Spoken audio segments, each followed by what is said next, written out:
Charles Onana, journaliste d'enquête et essayiste. Vous êtes auteur de La France dans la terreur rwandaise. C'est paru aux éditions du Boiris en 2014. L'article de la revue 21, donc à l'appui de cette accusation, le témoignage anonyme d'un haut fonctionnaire qui a pu consulter les archives de l'Élysée, des archives qui couvrent la période 1990-1994. C'est François Hollande qui a décidé donc d'en permettre la consultation. Et bien cette source anonyme cite un ordre écrit d'Hubert Védrine, alors secrétaire général de l'Élysée sous François Mitterrand. Hubert Védrine qui donc aurait donné l'ordre de réarmer les génocidaires. Vous en pensez quoi, Charles Onana? Écoutez, j'espère qu'ils vont apporter des preuves à ce qu'ils avancent. J'ai entendu sur une autre antenne M. Saint-Exupéry dire qu'il n'avait pas de preuves à ce qu'il disait. Bon, quand on accuse M. Védrine, qui était à l'époque conseiller diplomatique à l'Élysée, je doute que... Secrétaire général. Oui, il a été secrétaire général de la présidence, il a été d'abord conseiller diplomatique. Donc, si vous voulez... Jacques Attali était le Sherpa de François Mitterrand. Lui, il était secrétaire général de la présidence. Alors, ce qui se passe, c'est que quand vous avez... Enfin, il faut resituer un peu le contexte. À l'époque, il y a un Premier ministre qui est libéral, M. Édouard Balladur, et François Mitterrand qui est socialiste.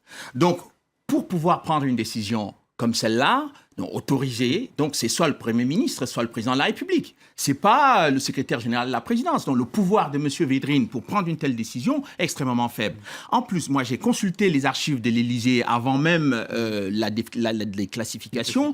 Je les ai regardées attentivement. Il y a énormément de choses dans ces archives qui gênent ceux qui accusent la France là aujourd'hui. Pardonnez-moi, mais comment y avez-vous eu accès avant la déclassification? Écoutez, vous savez très bien qu'un journaliste, quand il cherche, il trouve. Hein. Si vous êtes acharné à chercher, vous allez trouver. Oui. Donc, je les Pas ai toujours, eus. les documents classiques. Bon, j'en ai consulté énormément d'autres Nations Unies. Donc, je suis au courant à peu près de ce qui se passe dans ce dossier. Mais ce qu'on constate, c'est que depuis 20 ans, les accusations régulières, permanentes contre la France et l'armée française, mais sont devenues légion, au point que personne ne se pose la question de savoir qui étaient les auteurs de toute cette histoire. Parce que vous aviez l'Ouganda, qui a financé, qui a armé l'OFPR, par exemple. Vous n'oserez jamais aller attaquer l'Ouganda. Vous ne poserez jamais de plainte contre l'Ouganda. Le vous s'adresse à qui?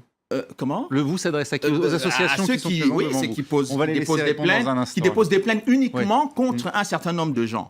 Et puis, Survie, par exemple, n'oserait jamais déposer plainte contre le FPR pour les crimes commis par le FPR, que ce soit, puisque vous vous intéressez à la dimension économique, il y a le pillage du FPR au Congo. Bon, ça ne vous intéresse pas, puisque le président de Survie à l'époque a reçu le 22 août 1994 une lettre du FPR lui demandant de collaborer pour le travail qui a été fait antérieurement. Donc il y a une série de choses qui font qu'on se rend compte que toutes ces associations ont une cible privilégiée, c'est les soldats français et c'est l'armée française. Les Américains ne sont pas concernés, les Israéliens ne sont pas concernés, les Anglais ne sont pas concernés, les Belges qui étaient impliqués dans le dossier rwandais ne sont pas concernés. Et ce sont des questions juridiques, monsieur. Mais les Belges n'étaient pas sur place. Les Français. Les Américains